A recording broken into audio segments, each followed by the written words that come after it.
আপনার মেয়ে মারা গেছে কতদিন হলো? গাড়ি ঝটকা খেল, বিকাশেরই মতো। এই লোকটা জানলো কি করে? ও ঢোক গিলে বলল, 2 মাস। বড় কষ্ট পেয়েছে তাই না? বরফের মধ্যে ঠান্ডায় কাঁপতে কাঁপতে। আহারে, আর তার প্রাণের প্রিয় বাবা বন্ধুদের সাথে বসে তখন হুইস্কি খাচ্ছে। সূর্য ডোবার আগে যারা মদ খায় তাদের ছেলে মেয়েদের এই পরিণতি হয়।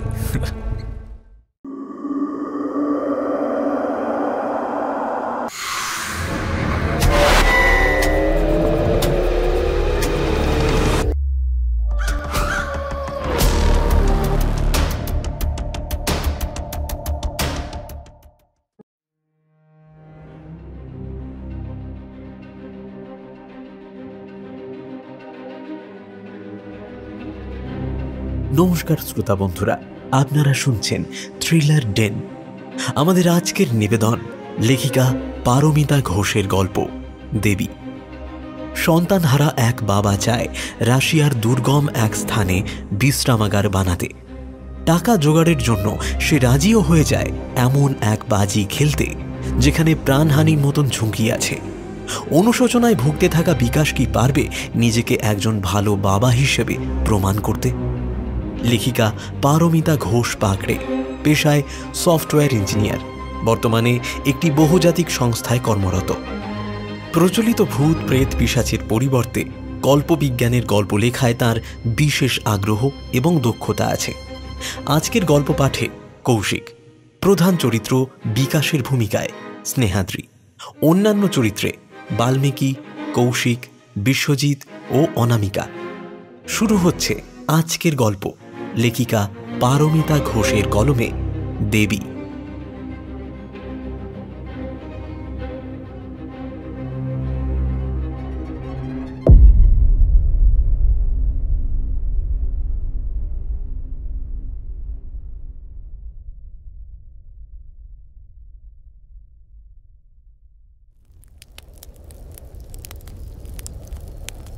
তুই পারবি না, কেউ পারেনি আজ অবধি।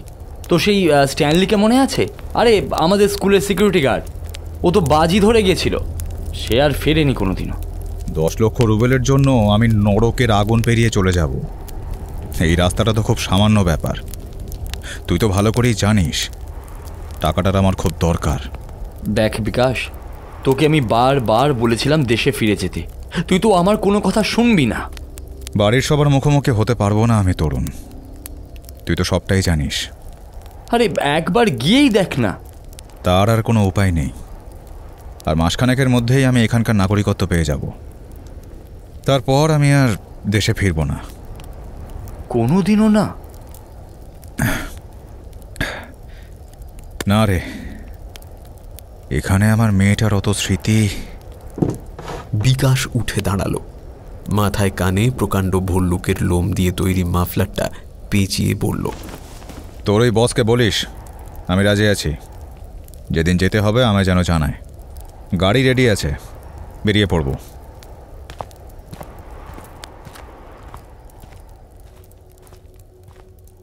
রাশিয়ার এই ছোট্ট টাউনে অপার্থিব শীত নামে প্রতিবার। বরফে চাপা পড়ে যায় ছোট ছোট দোকান, বাড়িঘর, গাড়ি, গাছ, মানুষ।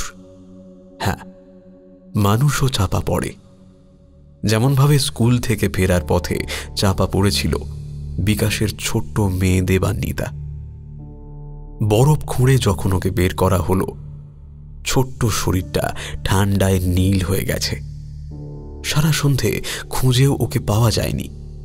ভোরবেলায় স্নো ব্লোয়ার গাড়ি এসে ওর শরীরটা খুঁজে পায়। বেচারি খেলতে খেলতে ভুল জায়গায় চলে গেছিল। এতে যে বিকাশের খুব একটা দোষ ছিল তা বলা চলে না। ও কারখানায় কাজ করে, বহুদিন ধরে এখানেই রয়েছে।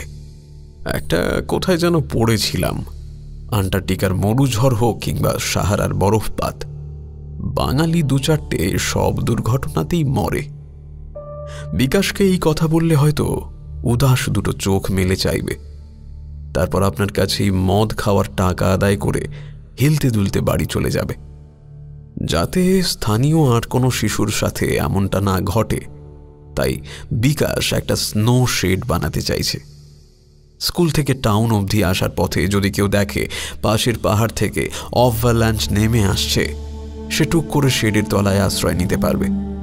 শেডের পূর্ব প্রান্তে স্নো কাটার, কিছু তীক্ষ্ণ ধাতব ফলা যেগুলো বরফের স্রোতকে কেটে দিতে সক্ষম, সেটাও বানাতে চায়ও।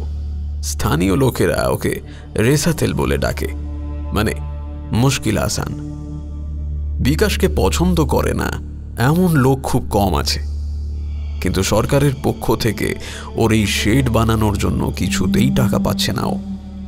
এদিকে তরুণ যে বারে কাজ করে, সেই বারের মালিক সবাইকে বলেছে এমন কাউকে খুঁজে দিতে যে ক্রিসমাস ইভের রাতে নভিন রিভারের পাশের হাইওয়ে দিয়ে গাড়ি চালিয়ে আবার ফিরে আসার ক্ষমতা রাখে। কথাটা নেশা করেই বলেছে লোকটা, কিন্তু কথার দাম আছে। 10 লক্ষ রুবেল দেবেন উনি এই কাজ যে সম্পূর্ণ করতে পারবে তাকেই। এখানে জানিয়ে রাখি, নরিলস্ক শহরের উত্তর প্রান্তে এই ছোট্ট টাউনের ভৌগোলিক অবস্থান এমনই যে পুতো রানা পর্বতমালার এক পাশে দিয়ে লোকজনের বসতি, আর ওই পাশে সাইবেরিয়া। নভিন নদী শীতকালে জমে থাকে, স্কেটিং করা হয় তার ওপরে।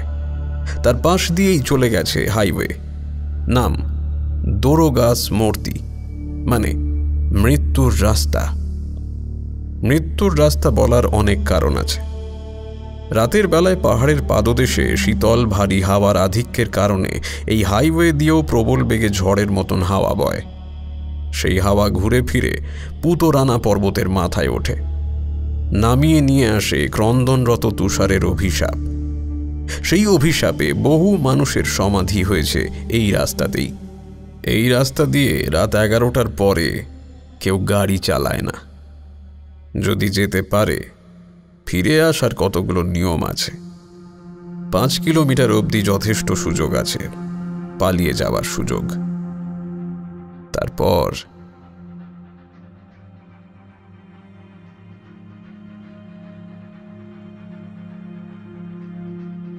বিকাশ দত্ত সাহসী ছেলে।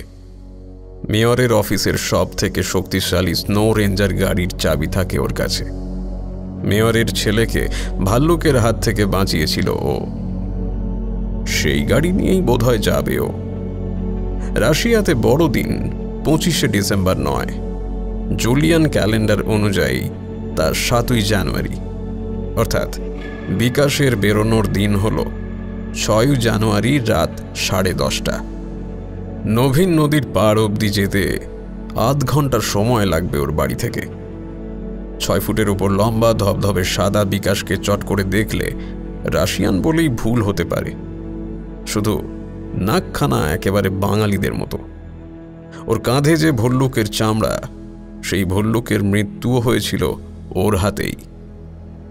তরুণ ওর হাতে শটগান দেখে একটু মজা করেই বলল, বিকাশ, আরেকটা মারলে এবার আমাকে দিস। হ্যাঁ, পরের বছর আমি ইন্ডিয়ায় ফিরছি, সবাইকে বলবো। বিকাশ তরুণের পিঠে হাত দিয়ে চাপড় মারল।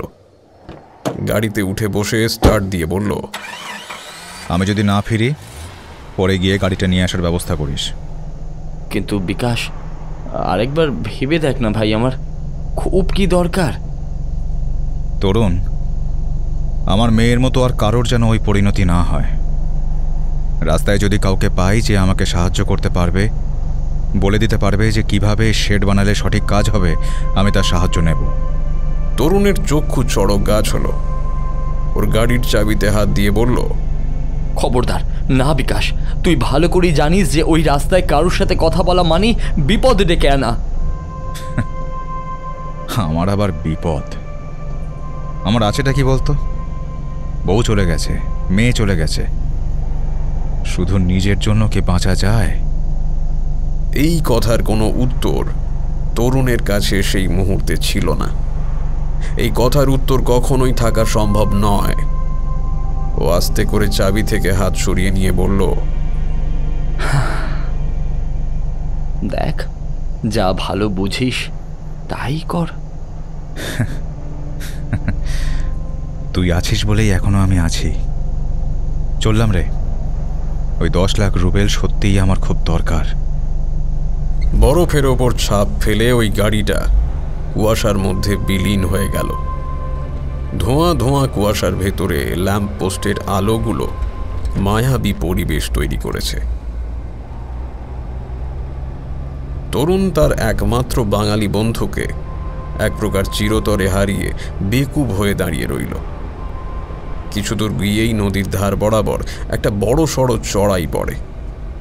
গাড়ির পিকআপ ভালো না হলে তোলা মুশকিল। তবে এইসব গাড়ি এই ধরনের পরিবেশের কথা ভেবেই তৈরি করা। সাঁই সাঁই করে চলছে গাড়ি। জানলাগুলো সব বন্ধ করে দিল বিকাশ। এক সিপ ভটকা গলায় ঢেলে ওয়াইপার অন করে দিয়ে শটগান বাগিয়ে নিয়ে বসল। এই দরোগা স্মৃতি রাস্তাকে নিয়ে অনেক অপকথা প্রচলিত রয়েছে। এই রাস্তায় নাকি এমন অনেক কিছু দেখা যায় যা সাধারণ মানুষের পক্ষে অন্য কোনো জায়গায় বা অন্য কোনো পরিস্থিতিতে দেখা সম্ভব নয়। অপার্থিব, অতিপ্রাকৃত, অমানবিক কিছু। হতে পারে নরকের মতন কুৎসিত কিংবা স্বর্গের মতো সুন্দর। সেই সম্বন্ধে বিকাশের ধারণা খুবই সীমিত। হেডলাইটের আলোয় সামনের শুধু কুয়াশাটুকুই দেখা যাচ্ছে। অসুবিধা নেই, এই রাস্তায় লোক আসে না। গাড়ির স্পিড বাড়িয়ে দিল বিকাশ। শীত বাড়ছে, তার সাথে পাল্লা দিয়ে বাড়ছে হাওয়া। প্রথমে সনসন থেকে শুরু করে এখন রীতিমতো হু হু করে বইছে। তার সাথে উড়ন্ত তুষারকণা হাওয়ার প্রবাহের সাথে গাড়ির দিকেই বয়ে আসছে। ও ভালো করে এই সমস্ত নিয়ম জেনে এসেছে। যদি মনে হয় গাড়ির তলায় কিছু চাপা পড়েছে, সেক্ষেত্রেও বের হওয়া যাবে না। 5 কিলোমিটারের পর মাইল ফলক বন্ধ হয়ে যাবে। তখন যদি কেউ গাড়িতে লিফট চায়, তাকে লিফট দিতেই হবে। তবে তার মুখের দিকে তাকানো যাবে না। সে কতগুলো প্রশ্ন করবে, তার যথাসম্ভব উত্তর দিতে হবে। সে যেখানে বলবে সেখানে নামিয়ে দিতে হবে। তারপর গাড়ি ঘোরানো যাবে না। এই নিয়মগুলো সে না মানলে যে কোনো বড় ধরনের বিপদ হতে পারে। এইসব না মেনে ফিরে এসেছিল গুলিট রেদভস্কি নামে একজন রিটায়ার্ড আর্মি অফিসার। গলা থেকে নিচ অব্দি প্যারালাইজড হয়ে সারাক্ষণ দরজা থেকে বাইরের দিকে তাকিয়ে থাকতো আর অবিশ্রান্ত বলে যেত, ওরা আসছে, ওরা আসছে, ওরা ওরা ওরা আসছে। কারা আসছে কেউ জানে না। এই ঘটনার প্রায় 2 সপ্তাহ পরে উনি মারা যান। সামনের রাস্তার আর কিছুই সেভাবে দেখা যাচ্ছে না। গাড়ির রেডিও বন্ধ হয়ে গেছে ঠান্ডায়। বিকাশ জানে যে এই মুহূর্তে গাড়ি বন্ধ করলে আর স্টার্ট দেওয়া যাবে না। তাই একটু আগে একটা কিছু চাপা দিয়ে পেরিয়ে এলেও ও ফিরে তাকায়নি। মাইল ফলক দেখা যাচ্ছে না আর। গাড়ির হেডলাইটের আলোয় রাস্তা আলোকিত হয়ে রয়েছে শুধু। বিকাশ দেখল পাশ দিয়ে হুডি পড়া কেউ একজন হেঁটে যাচ্ছে। ও মনে মনে ভাবল, এত রাতে? কিছু দূর চালানোর পরে দেখল সেই একই হুডি পড়া লোক রাস্তার পাশে দাঁড়িয়ে বুড়ো আঙুল দিয়ে ইশারা করে লিফট চাইছে। বিকাশ গাড়ি থামালো।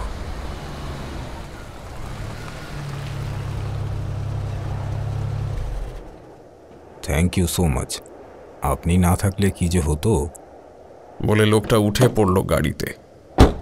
পিছনের সিটে বসার পরে বিকাশ ড্যাশবোর্ডের আয়নাটা অন্যদিকে ঘুরিয়ে দিল যাতে মুখ না দেখা যায়।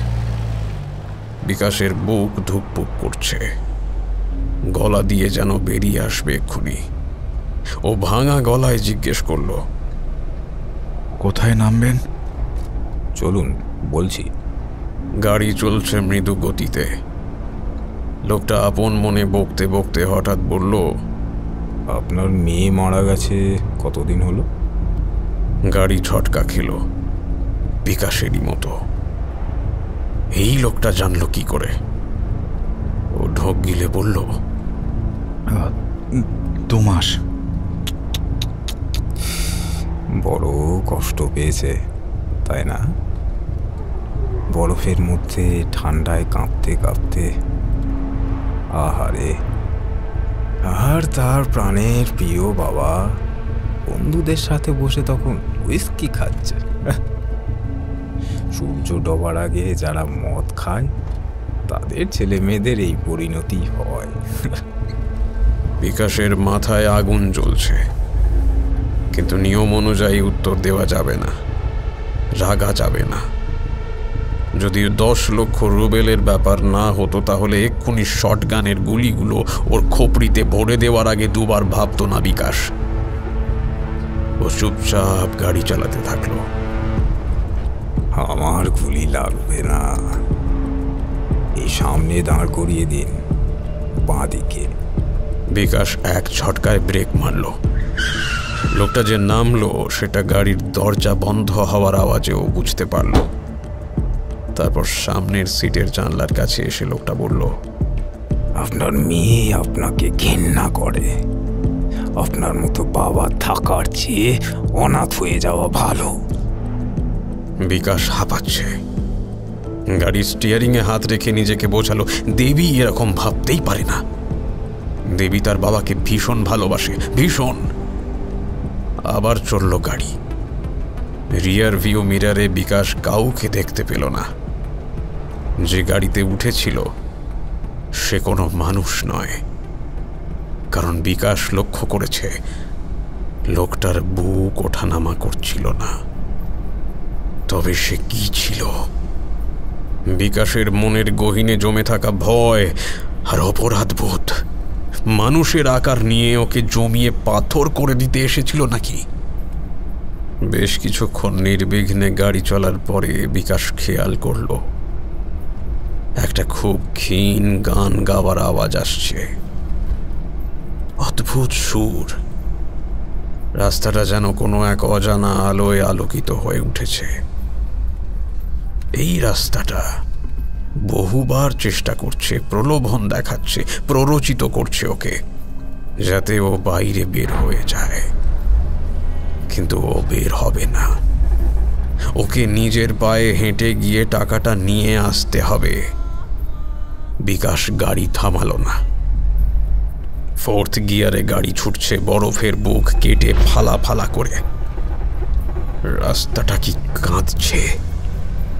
এই শহরটাও তো বিকাশের বুকের ওপরে রোলার চালিয়েছে, চালায়নি? এই শহরেরও তাই প্রাপ্য এই যন্ত্রণা। গাড়ির সামনে হঠাৎ করে কেউ একজন চলে এলো। প্রচন্ড জোরে ব্রেক করলেও তাকে আটকানো গেল না। ধাক্কা লেগে দড়ম করে পড়ল নিচে। ভারী একটা শরীর। বিকাশ পড়ল মহা বিপদে। এখন তাহলে উপায়? যদি সত্যি কোনো মানুষ হয়, গাড়ি থেকে বের হতেই হবে। 2 মুহূর্ত ইতস্তত করে বের হলো বিকাশ। তবে একটু আগে যে গাড়িতে উঠেছিল তার নামার পর থেকে ওর মন মাথা অলৌকিককে বিশ্বাস করতে শুরু করে দিয়েছে। এখন দোটানায় পড়ে বিকাশ গাড়ি বন্ধ না করেই বেরিয়ে পড়ল। সামনে গিয়ে বসে দেখল কেউ নেই, কোথাও কেউ নেই। বিকাশ ঝুঁকে পড়ে গাড়ির নিচে কাউকে খোঁজার চেষ্টা করলো, পেল না। আবার গাড়িতে উঠে বসল। আশ্চর্য, গাড়ি বন্ধ। চাবি ঘোরালো বিকাশ, স্টার্ট নিচ্ছে না। প্যানিক হচ্ছে, মাথা মুখ ঘেমে যাচ্ছে। 2-4টে গালাগালি দিয়ে বিকাশ সজোরে সিটে বসেই একটা লাথি মারল। এখনো প্রায় 6 কিলোমিটার রাস্তা বাকি। এই জন্যই বোধহয় এই রাস্তায় কেউ আসে না।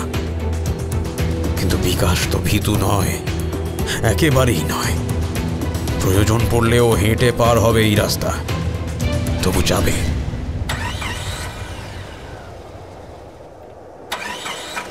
অনেকবার চেষ্টা করেও যখন গাড়ি স্টার্ট নিল না, বিকাশ একটা বড় টর্চ আর বন্দুকটা নিয়ে বের হলো। পকেটে ভডকার স্টিল কেসটা রয়েছে। হাঁটতে শুরু করলো বিকাশ। হাওয়ার দাপটে কিছুই দেখা যাচ্ছে না সেইভাবে, শুধু মাঝে মাঝে দু একটা জন্তু জানোয়ার নদীর দিক থেকে পাহাড়ের দিকে রাস্তা পার হয়ে ছুটে যাচ্ছে। পাইন গাছের মাথায় মাথায় বরফ জমে ভার হয়ে রয়েছে, একটু টোকা মারলেই সব শুদ্ধ ভেঙে পড়বে। ঠান্ডায় দম বন্ধ হয়ে আসছে বিকাশের। আর পারছে না, ফিরেই যাই। ও একবার ভাবলো, তারপর আবার মেয়ের মুখটা মনে পড়তেই হাঁটা লাগালো। হাতের আঙুলগুলো ঠান্ডায় অবশ হয়ে আসছে। বন্দুকটা স্লিপ খেয়ে পড়ে যাচ্ছে হাত থেকে বারবার। পা আর এগোচ্ছে না। বিকাশ ভাবল, না, কিছুটা বিশ্রাম নিয়ে তারপর আবার এগোবো। টাউন এখন বড়দিনের আনন্দে মাতোয়ারা। কারোর হয়তো খেয়ালও নেই যে বিকাশ দত্ত বলে ছেলেটি এখন মৃত্যুর রাস্তায় একা হাঁটতে এসেছে। একটা পাইন গাছের নিচে বসে আকাশের দিকে তাকিয়ে বরফের ঝরে পড়া দেখতে দেখতে চোখে ঘুম চলে আসছিল বিকাশের। ঘুম নাকি মৃত্যু, নাকি ওর হৃদস্পন্দন ধীরে ধীরে ক্ষীণ হয়ে আসছে?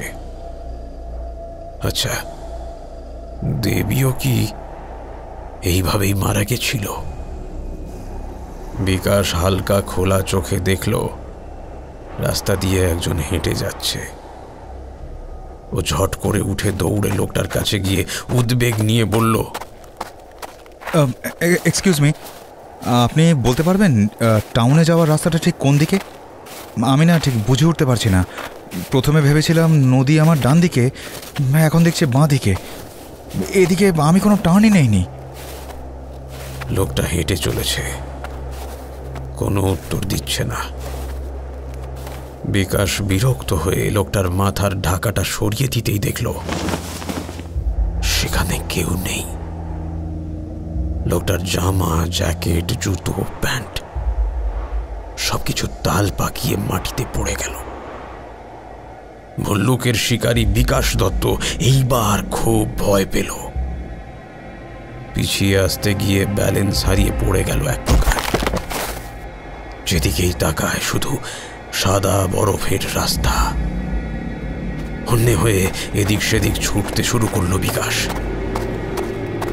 এ কোন নরকের মাঝখানে এসে পড়েছে ও? ফুসফুস থেকে শেষ হাওয়াটুকু বেরিয়ে গেল বোধহয়। দাঁতে দাঁত লেগে যাচ্ছে। এর চেয়ে ভালো হতো গাড়ির ভেতরেই সারা রাত কাটিয়ে দিলে। কিন্তু ওই রাস্তায় ফেরত গিয়েও ও গাড়িটা খুঁজে পেল না। তাহলে কি এভাবেই ওর মৃত্যু হবে? বিকাশ মাঝ রাস্তায় শুয়ে পড়ল চিত হয়ে। হাতের বন্দুকটা বুকের ওপরে ধরে রইল। কতক্ষণ এইভাবে শুয়ে রইল হিসেব নেই। চটক ভাঙল একটা আওয়াজে। একটা আওয়াজ, খুব মৃদু, আদুরে, ক্ষীণ একটা আওয়াজ। বাবা, ও বাবা। দেবী, দেবী মা, কই তুই? এদিক ওদিক তাকাচ্ছে বিকাশ। চোখ ঝাপসা হয়ে এসেছে, ঠান্ডায় জ্বলছে চোখ। বিকাশ হাঁটু গেড়ে উঠে বসল। ভুল শুনেছে নিশ্চয়ই। রাস্তাটা ওকে ভুল শোনাচ্ছে, কিন্তু না, আবার আবার সেই আওয়াজ। বাবা, উঠে দাঁড়াও। বিকাশ এদিক সেদিক তাকাতে তাকাতে উঠে দাঁড়ালো। বেশ কিছুটা তফাতে ওই পাশের একটা ছোট্ট পাইন গাছের নিচে দেখলো দাঁড়িয়ে রয়েছে একটা পরিচিত গোলাপি জ্যাকেট আর একজোড়া পরিচিত স্নো লেপার্ড জুতো। ওর হাত থেকে সবকিছু পড়ে গেল নিচে। দেবীর মুখটা ভালো করে দেখা যাচ্ছে না। চোখ কচলে তাকালো বিকাশ। মা, মা আমার, তুই এসেছিস মা? শোন না, তোর সাথে অনেক কথা আছে রে। পরে হবে বাবা, আগে চলো, আমার পেছন পেছন এসো। বিকাশ নিজের দুই চোখকে বিশ্বাস করতে পারছে না। এটা সত্যিই দেবী তো? দেবীকে নিজের হাতে আগুন দিয়ে এসেছিল বিকাশ, সেই দেবী? নাকি এটাও এই রাস্তার ছলনা? ওর থেকে ফুট চারেক দূরে দেবী হাঁটছে। বিকাশ কিছুতেই হাঁটার গতি বাড়িয়েও ওর কাছে পৌঁছতে পারছে না। দেবী একটা ঢাল বেয়ে নেমে গেল। বিকাশও পেছন পেছন নামল। শরীরে হঠাৎই কেমন যেন শক্তি এসে ঢুকেছে। ভীষণ গরম লাগছে ওর। বিকাশ অনর্গল বকে চলেছে। মারে, মা আমার, একটু থাম, তোকে একটু দেখি। বাবা চলো, তোমার গরম লাগছে না? ওটা তোমার শরীর মারা যাওয়ার আগের মুহূর্তে শেষ ক্যালোরিগুলো পুড়িয়ে দিচ্ছে। তুমি যদি না চলো, তুমিও আর বাঁচবে না। দেবী এমনভাবে হাঁটছে যেন এই রাস্তা ওর বহুদিনের চেনা। জঙ্গলের মধ্যে দিয়ে পাইন গাছের তলা দিয়ে বাঁদিক ডান দিক ঘুরিয়ে একটা জায়গায় গিয়ে তারপর দেবী থামল। বিকাশও থামল। দেবী হাত তুলে দেখালো। বিকাশ কলের পুতুলের মতন সামনে তাকিয়ে দেখল তরুণ যে বারে কাজ করে তার সামনের রাস্তাটা, যেখান থেকে ও যাত্রা শুরু করেছিল। যাও বাবা। তুই আসবি না মা? আমি যে আর তোমাদের লোক নই বাবা। বিকাশ ওর সামনে যাওয়ার চেষ্টা করল। দেবী দুই হাতে মুখ ঢেকে বলল, না না, তুমি আমায় দেখার চেষ্টা করলে আমি আর থাকতে পারবো না। আচ্ছা ঠিক আছে ঠিক আছে, দেখছি না, কিন্তু তুই আমায় একটা কথা বল, তুই কি তোর বাবাকে ঘেন্না করিস? তোর কি এখনো মনে হয় সেদিন আমার দোষে সব হয়েছিল? না না বাবা, আমার দোষ ছিল। আমরা স্কেটিং করতে এসেছিলাম, তুমি বারণ করতে। তাও বাবা, তোমার ঠোঁট মুখ নীল হয়ে যাচ্ছে, তুমি যাও। তুই সত্যি বলছিস? তুই আমার ওপর আর রাগ করে নেই তো? না, তুমি জানো এই রাস্তাটাকে মৃত্যুর রাস্তা কেন বলে? কারণ এখানে আমরা সবাই থাকি। আমি, স্ট্যানলি কাকু, গুলির জেঠু আর একটা দুষ্টু লোক আছে যে সবাইকে বিরক্ত করে গাড়িতে ওঠে। এছাড়াও আরও অনেকে আছে যারা বরফে মারা গেছে, যারা অপঘাতে মারা গেছে। অপঘাত মানে জানো তো বাবা? অ্যাক্সিডেন্ট। আমরা সবাই থাকি বলে এটাকে দরুগা স্মৃতি বলে। তুমি যাও বাবা, আর কখনো এদিকে এসো না। আমি আসি। যাস না মা, মা যাস না, চল না, আমরা আবার একসঙ্গে থাকি।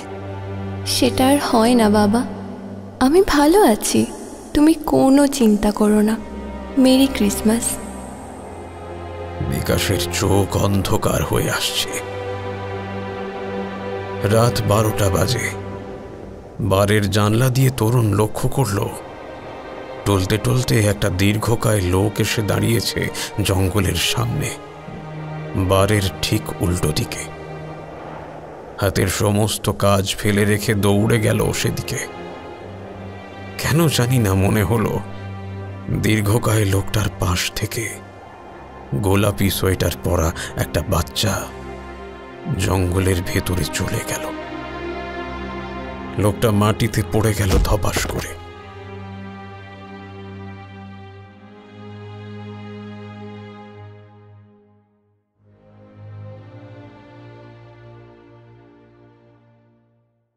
এরপর আরও একটা বছর কেটে গেছে। আবারও এক ক্রিসমাস ইভের রাতে রেঞ্জারের স্টিয়ারিং হাতে বিকাশ ভাবল, জীবনের সমস্ত উদ্দেশ্যই তো শেষ। স্নো শেড বানানো হয়ে গেছে, 2-4 জন আশ্রয় নিতে পেরেছে। এবার যদি দেবীর কাছে চলে যাওয়া যায় তাহলে মন্দ কি? বাবা তো তার মেয়ের জন্য এইটুকু করতেই পারে।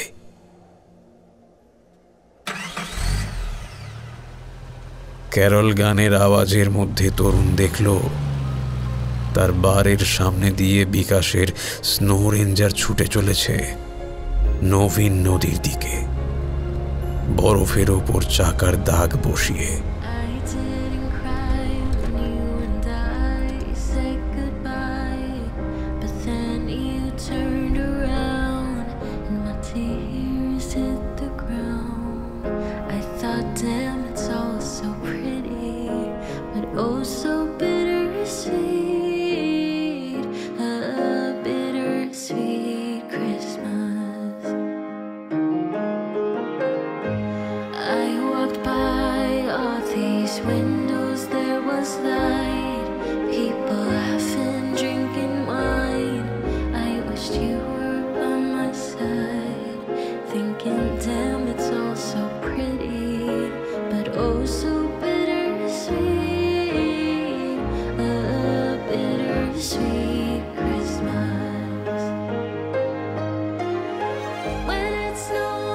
শেষ হলো আমাদের আজকের গল্প দেবী।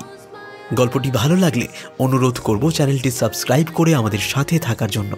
কেমন লাগলো আমাদের আজকের গল্প? আপনার সুচিন্তিত মতামত ও পরামর্শ জানান কমেন্ট বক্সে। পরবর্তী গল্পের আপডেট পেতে আমাদের ফলো করুন ফেসবুক ও ইনস্টাগ্রামে। আজ আসি, আবার দেখা হবে পরের সপ্তাহে। ভয় থাকুক গল্পে, চিত্ত হোক ভয় শূন্য।